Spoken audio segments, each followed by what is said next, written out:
श्री ज्ञानेश्वर हरिपाठ अभंग 16 ते 18.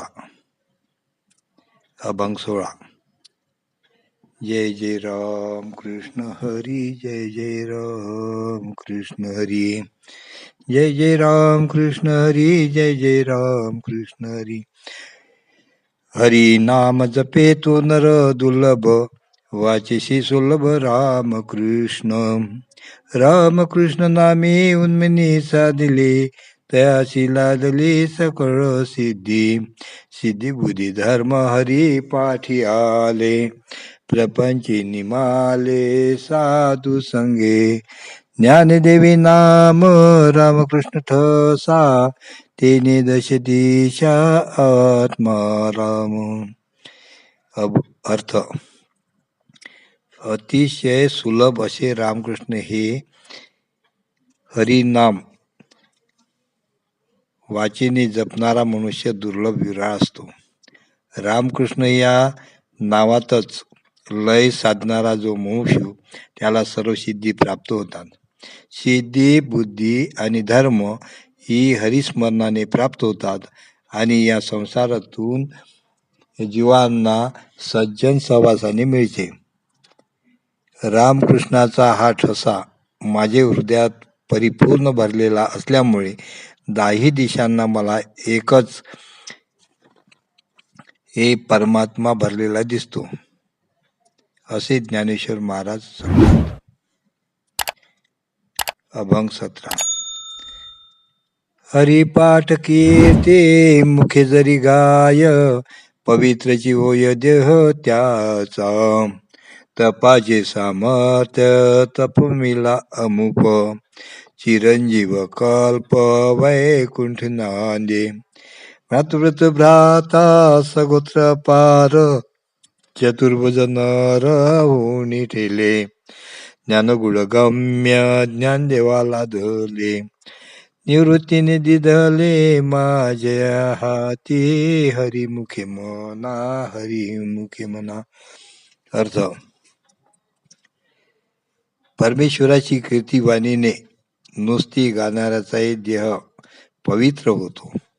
हरिनाम उच्चाराची अग्नी तपश्चर्या करणारा मनुष्य वैकुंठात दीर्घकाळपर्यंत चिरंजीव राहतो आणि त्यांचे भाऊबंद, आई वडील आणि इतर अनेक आप्तजन विष्णू स्वरूप होऊन वैकुंठात वास करतात. माझे गुरु श्री निवृत्तीनाथ यांनी हे आत्मज्ञान मला दिल्यामुळे मी ज्ञानसंपन्न झालो, असे ज्ञानेश्वर महाराज सांगतात. अभंग 18. हरिवंश पुराण हरिनाम कीर्तन, हरिविन सौजन्यने काही. तया नराला दले वैकुंठ जोडले, सकळ घडले तीर्थाटन. मनोमार्ग गेला तेथे तो मुकला, हरिपाठी स्थिरावला तोची धन्य. ज्ञानदेवा गोडी हरिनामाची जोडी, रामकृष्ण आवडी सर्व काळ. अर्थ.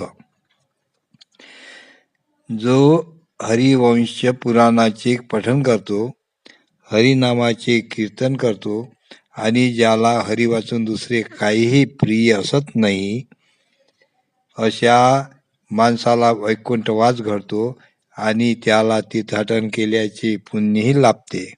परंतु जो केवळ मनाला वाटेल तसे वागू लागले, तो या लाभाला वंचित होतो. हरिस्मरणात ज्याने आपली बुद्धी स्थिर केली, तोच खरोखर धन्य होय. म्हणून ज्ञानदेव म्हणतात की, मला हरिनामाची गोडी असून सदा सर्व काळ रामकृष्ण नामाचीच मला आवड आहे. श्रीमद भागवतामध्ये हरिचिंतनात अजामिल व्याख्यानामध्ये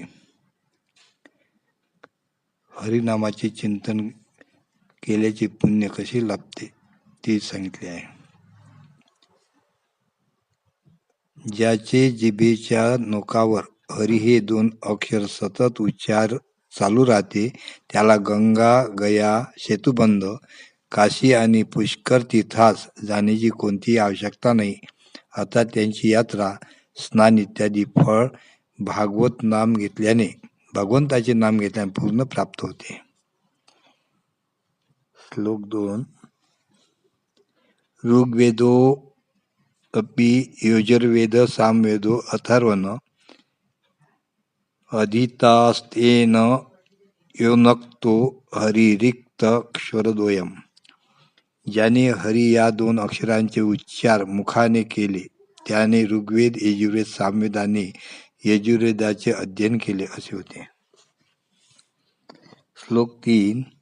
हरी या 2 अक्षरांचे उच्चारण केल्याने त्याने दक्षिणासहित अश्वमेध इत्यादी यज्ञाचे फल प्राप्त केले असे होते.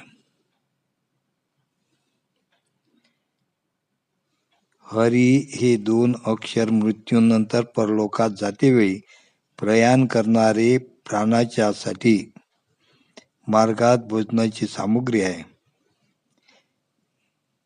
संसाररूप रोगावर सिद्ध औषध आहे आणि जीवनाचे दुःख त्रास हरण करण्याचे हरीचे नाम आहे असे अजामिल व्याख्यानामध्ये सांगितले आहे. म्हणून हरी नाम जपा, या मुखाने अंतर्मुख होऊन हरीचे नाम घ्या असे ज्ञानेश्वर महाराज सांगतात. सद्गुरुनाथ महाराज की जय.